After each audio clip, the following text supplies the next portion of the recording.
Izin dulu Ustadz, saya agak grogi sendiri mau ajak teman boleh ya? Tetangga kenapa ribut hei? Assalamualaikum. Waalaikumsalam.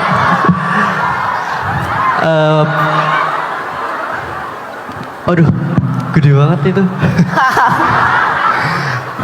Perkenalkan nama aku Fahri.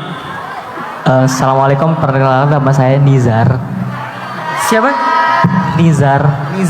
Nizar. Oke. Izin bertanya sambil sedikit curhat Ustadz. Asik, boleh. Jadi salah satu healing kita itu traveling Ustadz. Nah jadi ada di suatu momen kita tuh pernah dapat pertukaran budaya ke Korea. Waktu itu tuh selama 1 minggu Ustadz. Terus gimana nih Zar? Ya kebetulan dalam waktu 1 minggu ini kita ngikutin jadwalnya mereka Ustadz. Dari jam 7 pagi sampai biasa kelar itu di jam 9. Biasanya kita suka bingung gitu sama waktu sholat kita zuhur, asar, maghrib ke isanya. Karena kalau sekalipun kita istirahat teman-teman, kita kadang suka nanya ke tukang restonya gitu, Mas gitu, di sini ada musola atau tempat sholat gitu. Mereka bingung, sembayang apa gitu. Kayak mungkin belum bagi mereka itu untuk beribadah itu kayak cukup baru gitu atau gimana gitu ya. Ya, terus kayak akhirnya dari kita pribadi kayak jadinya bukan ngide sih, salah satu solusi dari kitanya. Kalau mau dijamak kan juga susah ya Ustadz ya. Zuhur ke asar kita harus ngikutin waktunya mereka untuk ya explore Seoul gitu. Akhirnya kita bilang, Fahri gimana ya kalau misalkan kita zuhur, asar, maghrib, isya kita kerjain di isya. Wow. Jadi namanya bukan jamak ya, namanya rapel ya. Saya tuh juga pernah dengar Ustadz dari beberapa kajian gitu, katanya bisa ada namanya sholat kodo ya, atau sholat apa gitu. Jadi tuh dikerjainnya sholat duhur, di waktunya sholat zuhurnya juga. Tapi jadi tuh 2 kali gitu loh guys. Jadi sholat duhur. Oke. I'm fine. I know. Oke, jadi gimana sih guys kalau boleh tahu? Yes. Gak. Aku pernah dengarnya gitu soalnya. Jadi ada sholat zuhur. Nah nanti yang kemarin yang ngutang itu diganti jadi sholat zuhur. Jadi ya gitu pokoknya. Sholatnya ngutang berarti ya. Ngutang gitu. Nah concernnya saya selama concernnya kita selama 1 minggu kan kita sholatnya dijadi satu nih. Kecuali subuh kan masih sempat zuhur, asar, maghrib, isya dikerjain di isya. Kalau menurut Islam sendiri dan pandangan Ustadz seperti apa ya, kira-kira apakah yang kita lakukan itu sebenarnya salah atau salah gitu?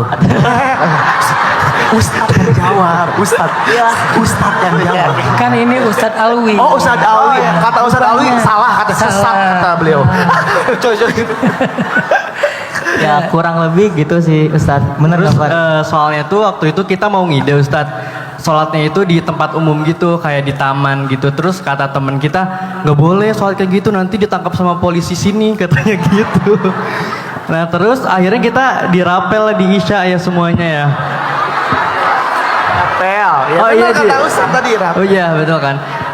Terus setelah acara itu selesai selama 1 minggu Ustadz, waktu itu tuh kita ke Busan karena kita extend di Koreanya. Nah waktu itu hari Jumat, kita tuh ikut Jumatan di sana Ustadz. Terus waktu khotbahnya, aku nggak ngerti sih khotbahnya apa karena kan bahasa mereka ya. Tapi aku di sana bener-bener nangis banget Ustadz, yang kayak apa sih? Oh nggak ngerti. Iya enggak, bukan. Nangisnya itu karena aku nggak tahu, sesak aja gitu. Mungkin aku ngerasa berdosa kali ya, karena kayak sholat aku tuh disatuin di isya semua. Aku ngerasa kayak itu tuh nggak sah gitu loh. Jadi aku kayak, ih kok kita dosa banget ya gitu. Gitu Ustaz. Pertama, sholat itu hutang. Ketika kita meninggalkannya, kita berdosa. Tapi kita tetap wajib mengkodok. Jadi kodok itu bukan gantinya. Kodok itu adalah melunasi hutang walaupun tetap berdosa. Jadi bukan berarti ketika udah mengkodok kita tidak berdosa. Enggak, tetap berdosa. Tapi tetap harus diganti, karena kalau nggak diganti nanti akan jadi hutang terus-terusan. Nah tadi yang ditanya sama Nizar ya, Nizar Ada nggak sih yang kayak orang setiap habis sholat wajib terus sholat lagi dengan sholat wajib yang sama tapi diniatkan qadha yang masa lalu? Ya, itu juga dilakukan. Itu salah satu solusinya. Kan kita kayak sejak balik nggak tahu udah berapa kali ninggalin sholat kan? Kan balik itu rata-rata umur 10 tahunan. Nah sejak balik kan kita nggak boleh ninggalin sholat. Nah kita nggak sengaja atau nggak sadar karena belum paham sering ninggalin sholat. Maka kita harus mengqadha sholat yang udah kita tinggalkan semampu kita menghitung dengan waktu yang lain. Misalnya sekarang nih sholat isya nih, sholat isya lagi setelahnya niatkan qadha. Gitu aja terus sampai kita ngerasa udah terbayar semuanya. Sebetulnya bisa sekaligus sih, tapi kan nggak mungkin, capek ya. Dari mulai dari subuh kita sholat sampai zuhur misalkan, nggak mungkin juga. Ya udah dicicil setiap hari dengan cara niatkan qadha di masa lalu. Kenapa? Karena itu hutang yang harus dibayar. Jadi seperti cerita Fahri dan Nizar tadi, misalnya mereka zuhur nggak sholat, asar nggak sholat, akhirnya sholatnya kan yang boleh dijamak tuh sebetulnya yang udah benar tuh maghrib ke isya kan, tapi zuhur asar kan nggak bisa, harus di waktu yang berdua itu nanti yang maghrib sama isya. Tetap memang sah qadhanya, tapi meninggalkan yang tadi itu tetap dosa, sehingga emang harus istighfar dan taubat. Jadi qadhanya nggak salah, cuman meninggalkan tadi salah. Terus gimana caranya dengan kondisi kayak gitu Ustadz? Sebetulnya di Korea, karena saya juga beberapa kali ke sana, nggak sesulit itu juga sih. Mungkin karena teman-teman nggak punya guide-nya kali ya, atau guide-nya malah tadi menyesatkan ya. Bilangnya kalau sholat di taman nanti ditangkap. Saya pernah kok sholat di taman di Jepang, di Korea. Mereka cuman aneh aja ngelihat, tapi mereka paham. Dengan syarat kita bukan yang di tengah taman banget gitu kan. Pasti kita agak mojok lah, yang cari yang agak-agak sepi kayak gimana gitu. Dan kita bisa bawa kompas ataupun arah kiblat yang digital gitu kan, sehingga nggak kesulitan. Dan pakaian kita selama nggak ada najisnya boleh pakai pakaian apa aja. Terus tanah pun kalau kita nggak ngelihat kotoran hewan yang fisik ada di situ, maka anggapnya di situ suci gitu. Nggak harus pakai sajadah juga. Kalau pakai sajadah lebih baik. Nggak bawa sajadah juga nggak apa-apa. Wudhu di tempat toilet, dan kalau bisa dijaga wudhu lebih baik. Kalau nggak bisa dijaga ya wudhu dulu aja terus sholat di situ, nggak apa-apa. Saya pernah kayak gitu juga nggak masalah. Walaupun saya nggak tahu di posisi mana kalian kegiatannya ya, tapi insya Allah bisa disiasati sebetulnya.